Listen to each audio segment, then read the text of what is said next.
Chicos, bueno, vamos a ver un cuadrito de cambios de estado. Acá está.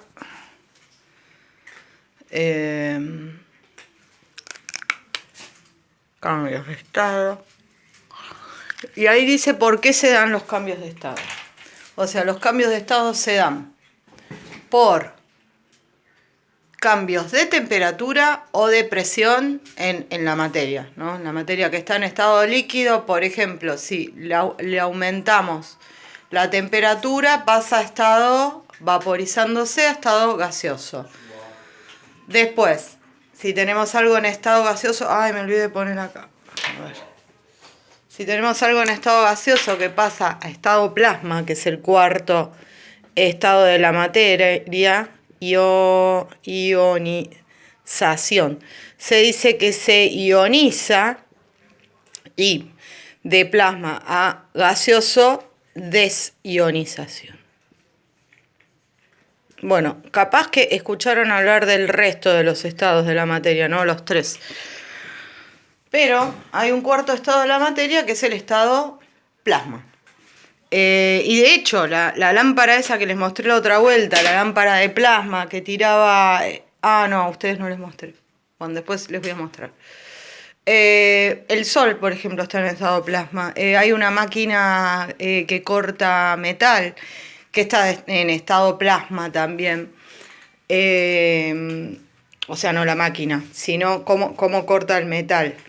El metal queda en estado plasma. Bueno, básicamente el estado plasma es esto. Acá tienen dibujitos de cada estado. Por ejemplo, el sólido, si tenemos algo sólido, como por ejemplo ser un paralelepípedo que tenga esta forma, ¿no?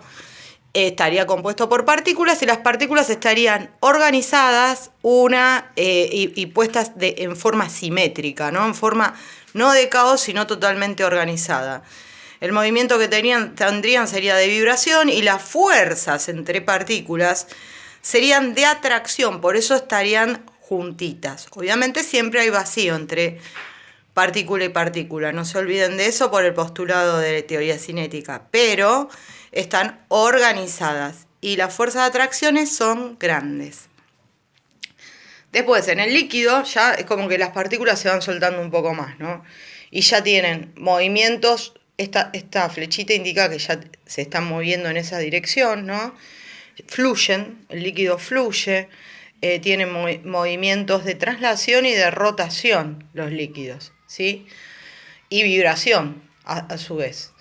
Y bueno, acá tienen los nombres, por ejemplo, de líquido a... Ahora después les saco una foto. Líquido a sólido, solidificación, de sólido a líquido, fusión, de líquido a gaseoso es condensación, de gaseoso a líquido es condensación y de... No puedo torcer la cámara, por Dios. Y de líquido a gaseoso es vaporización. Y de gaseoso a sólido, sublimación y sólido a gaseoso, volatilización. Que fue el que hice el de iodo, y les mostré la naftalina, también les conté la historia de cómo funciona la naftalina. Bueno, gaseoso, ven, las partículas ya se dispersan.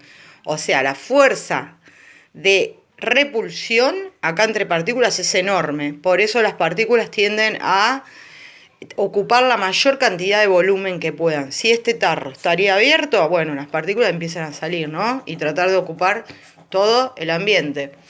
Acá, no, las partículas ocupan el recipiente que los contiene, ¿sí? En los líquidos. Y la fuerza de atracción y de repulsión son iguales. Y acá, este es el mayor estado de caos que hay en la materia. El estado plasma. Estarían, por ejemplo, acá les puse núcleos atómicos. Estos serían los núcleos atómicos, ¿no? Y con los electrones que se piantan de las órbitas, se van de las órbitas donde generalmente están, de las capas que hablábamos en el modelo de Bohr. Bueno, ya no están más en las capas, se llama iones, se convierten en iones. Por eso se habla acá de una ionización, porque en realidad lo que pasa acá con el estado plasma es que la materia queda en estado iónica, o sea, los electrones no están donde tienen que estar, en las capas que tienen que estar, sino que están cerca, pero moviéndose a velocidades muy, muy rápidas, por eso les hice vectores así, flechitas más grandes, moviéndose a velocidades muy grandes y no están en las capas alrededor del núcleo, ¿sí? Sino que se van de piante por ahí. Estos sí están en las capas, pero estos, por ejemplo, que dibujé así moviéndose a velocidades grandes, no. Esos se fueron.